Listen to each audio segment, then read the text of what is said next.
नमस्कार विद्यार्थी मित्रांनो, मागच्या तासाला आपण इयत्ता 10वीचं क्षेत्रभेद या प्रकरणाचा भाग 1 हा अभ्यासला होता। या प्रकरणामध्ये आपण क्षेत्रभेदीची व्याख्या, क्षेत्रभेद आवश्यक का आहे या संदर्भातली माहिती आपण करून घेतली होती। त्याचबरोबर इयत्ता 10वीचं पाठ्यपुस्तकाचा परिचय आपण मागच्या तासाला करून घेतला।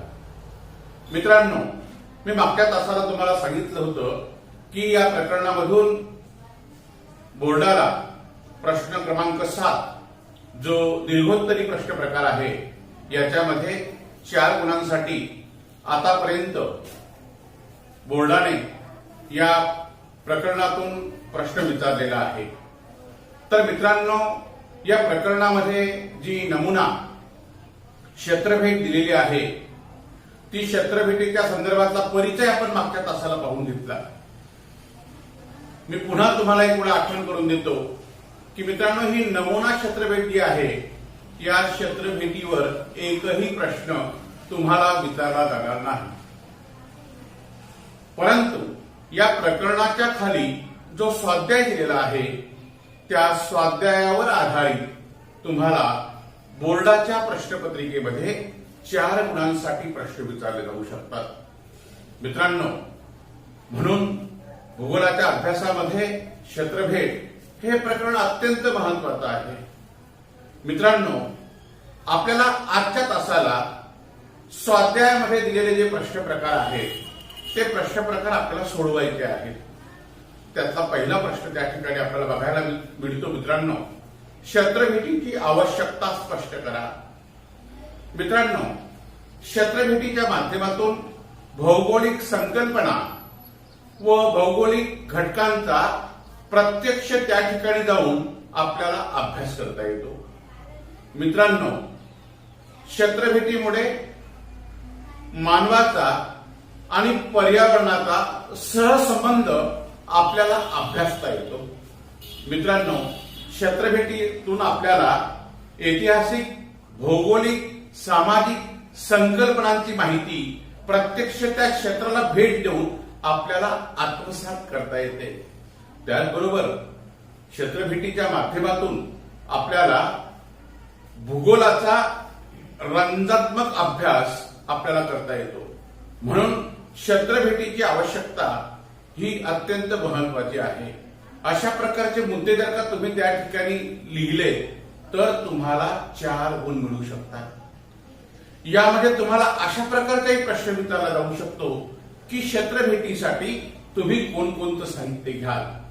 मित्रांनो, क्षेत्रभेदीला ज्यावेळेला तुम्ही जाल त्यावेळेला त्या ठिकाणी तुमच्याजवळ नोंदवही, त्याचबरोबर पेन, पेन्सिल, त्याचबरोबर तुमच्याजवळ नकाशे, तुमच्याजवळ एक वेळ तुम्हाला पुरेल एवढा डबा, ज्या क्षेत्राला तुम्हाला भेट द्यायची आहे त्या क्षेत्राचा नकाशा, त्याचबरोबर तुमच्याजवळ कॅमेरा, त्या भागाच्या दिशा तुम्हाला समजून घेण्यासाठी तुम्हाला होका यंत्र सुद्धा सोबत घेणं अत्यंत आवश्यक आहे।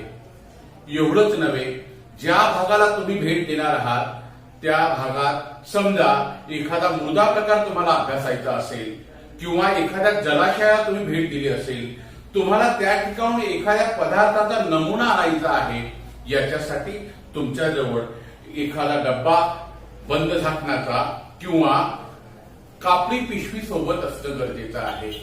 अशा प्रकारचं साहित्य तुम्हाला सोबत घ्यावं लागेल। या साहित्यामध्ये सर्वात महत्वाची बाब म्हणजे प्रथमोपचार पेटी। दुसरं अजून महत्वाचं त्या ठिकाणी सांगता येईल कॅप। ही देखील उन्हापासून संरक्षण व्हावं यासाठी कॅप तुमच्यासोबत असणं गरजेचं आहे। एवढं साहित्य क्षेत्रभेदीला जाण्यासाठी तुम्हाला त्या प्रश्नामध्ये क्रमाने त्या ठिकाणी लिहिणं आवश्यक आहे। अशा प्रकारच्या साहित्याची यादी जर का तुम्ही केली तर तुम्हाला 4 गुण मिळू शकतात। मित्रांनो, तुम्हाला या प्रकरणामध्ये अजून एक प्रश्न विचारला जाऊ शकतो। तुम्ही ज्या क्षेत्राला भेट दिली त्या क्षेत्रभेदीमध्ये कचऱ्याचं व्यवस्थापन कसं कराल? मित्रांनो, कचऱ्याचं व्यवस्थापन हा अत्यंत महत्वाचा विषय आहे।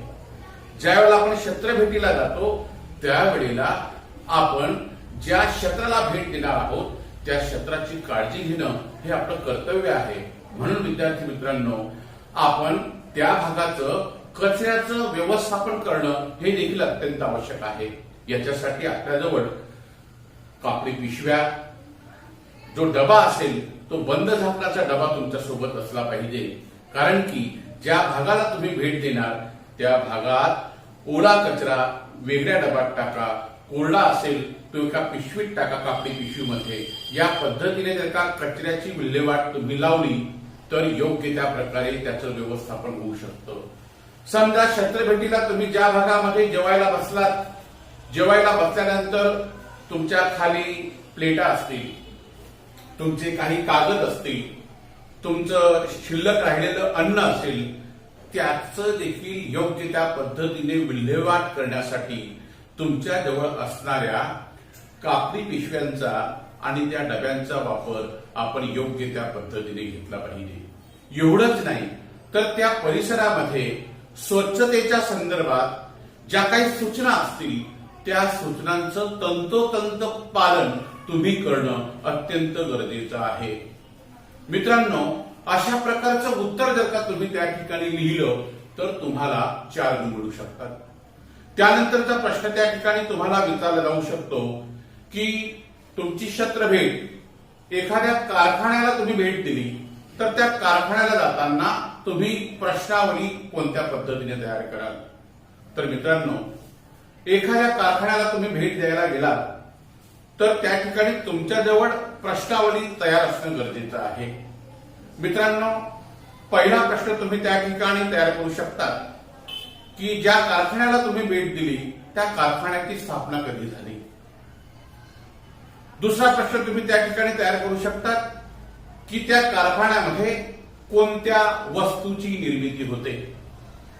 तिसरा प्रश्न तुम्ही तयार करू शकता की त्या कारखान्यामध्ये लागणारा जो कच्चा माल आहे तो कच्चा माल कोठून उपलब्ध होतो.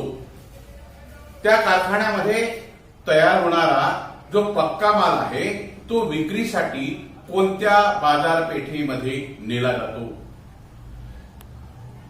अजून एक प्रश्न तुम्ही त्या ठिकाणी तयार करू शकता की त्या ठिकाणी तुम्हाला जो एकूण काम करणारा कामगार आहे त्या कामगारांची संख्या किती आहे तो देखील प्रश्न तुम्ही त्या ठिकाणी तयार करू शकता. आणि शेवटचा प्रश्न त्या ठिकाणी आपण असाही तयार करू शकतो की त्या कामगारांच्या संरक्षणासाठी कारखान्याने कोणती व्यवस्था केलेली आहे. आणि दुसरी गोष्ट, पर्यावरणाचं रक्षण व्हावं यासाठी कारखान्याने कोणती काळजी घेतलेली आहे. या प्रकारची प्रश्नावली जर का तुम्ही तयार केली तर तुम्हाला पूर्ण 4 गुण तुम्हाला मिळू शकतात. मित्रांनो, हे झाले क्षेत्रभेटीच्या संदर्भातले प्रश्न. मग क्षेत्रभेटीला जाऊन येणं म्हणजे क्षेत्रभेट संपते का? तर नाही. तुम्ही ज्या क्षेत्राला भेट देतात त्या क्षेत्रभेटीच्या वेळेला तुमची जी नोंदवही असते त्या नोंदवहीमध्ये तुमच्या प्रवासात जिथून सुरुवात होतो त्या सुरुवातीपासून तुम्ही ज्या क्षेत्राला भेट देतात त्या क्षेत्रापर्यंत तुम्ही पुन्हा त्या क्षेत्रापासून परत येतात तोपर्यंत सर्व बाबी तुम्ही त्या नोंदवहीमध्ये नोंद करता. मग तुम्ही शाळेमध्ये गेल्यानंतर तुमचे शिक्षक तुम्हाला सहज विचारू शकतात की बाबा रे, तुम्ही त्या ठिकाणी कोणता अनुभव घेतला, तुम्हाला त्या ठिकाणी काय बघायला मिळालं, या संदर्भातली माहिती ते आपल्याकडे विचारतात. मग अशा वेळेला शिक्षक आपल्याला सांगतात की त्या क्षेत्रभेटीचा अहवाल तुम्ही तयार करून आणा. तर मित्रांनो, क्षेत्रभेटीमध्ये अहवाल लिखायला अनन्यसाधारण महत्व आहे. मित्रांनो, आज एक नमुना क्षेत्रभेट, कदाचित तुम्ही विद्यार्थ्यांनी त्या क्षेत्राला भेट दिली नसेल किंवा एखादा विद्यार्थी त्या क्षेत्रभेटीला जाऊन आला असेल, परंतु ती नमुना क्षेत्रभेटचा अहवाल कसा तयार करायचा तो एक नमुना मी तुमच्यासमोर मांडणार आहे. मित्रांनो, सर्वात महत्वाचं, क्षेत्रभेटीचा अहवाल तयार करताना त्याचं उत्तर लिहिताना तुम्ही कोणत्या विषयावर अहवाल लिहिता आहे ते लिहिणं आवश्यक आहे. आता आपण आजचा आपला जो क्षेत्रभेटीचा अहवाल आहे तो आपण तयार करणार आहोत। घारापुरी, ज्याला आपण एलिफंटा बेट म्हणतो, या एलिफंटा बेटाच्या संदर्भात जी आपण भेट दिलेली आहे त्यावर आधारित छत्रभेट। मग या छत्रभेटीचा हेतू कोणता? तर मित्रांनो, एलिफंटा बेटाच्या भौगोलिक संकल्पनांची प्रत्यक्ष त्या ठिकाणी जाऊन माहिती घेणं हा आपला हेतू आहे। पहिला मुद्दा काय लिहावा लागेल? छत्रभेटीचा हेतू। हेतू लिहून झाल्यानंतर त्या ठिकाणी, त्या छत्रभेटीच्या ठिकाणी आपण संकलित केलेली जी माहिती आहे ती माहिती दुसऱ्या मुद्द्यामध्ये त्या ठिकाणी आली पाहिजे। एलिफंटा बेटाचं, घारापुरी बेटाचं स्थान कुठे आहे? तर मित्रांनो, घारापुरी बेट हे मुंबईच्या दक्षिणेस ट्रॉम्बे पासून दक्षिण दिशेला खाडीमध्ये वसलेलं एक लहानसं बेट आहे। मित्रांनो, या बेटाला सर्व बाजूने पाण्याने वेढलेलं आहे। मित्रांनो, या एलिफंटा बेटाचं स्थान हे रायगड जिल्ह्यामध्ये येतं। मित्रांनो, या छत्रभेटीच्या अहवालाचा तिसरा मुद्दा आपला आहे क्षेत्रफळ। ज्या एलिफंटा बेटाला आपण भेट दिली त्याचं क्षेत्रफळ किती? मित्रांनो, समुद्रातलं हे बेट असल्यामुळे याचं क्षेत्रफळ जे आहे, ज्यावेळेला समुद्राला भरती येते त्यावेळेला याचं क्षेत्रफळ असतं 10 चौरस किलोमीटर, आणि ज्या वेळेला या समुद्राला ओहोटी येते त्यावेळेला याचं क्षेत्रफळ असतं 16 किलोमीटर।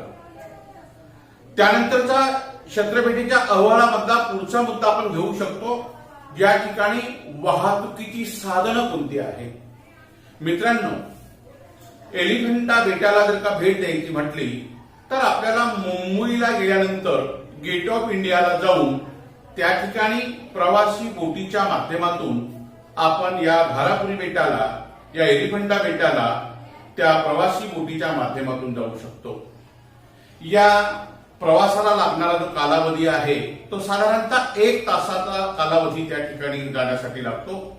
मित्रांनो, या घारापुरी बेटाला ज्यावेळेला आपण भेट द्यायला जातो, ज्यावेळेला आपण बोटीमध्ये बसतो त्यावेळेला त्या मुंबई शहरातल्या ज्या गगनचुंबी इमारती आपल्याला बघायला मिळतात त्याचा एक वेगळा आनंद त्या प्रवासाच्या माध्यमातून आपल्याला अनुभवायला मिळतो। त्यानंतर या अहवाल लेखनाचा पुढचा मुद्दा आपण टाकू शकतो, पर्यटनाची आकर्षणे।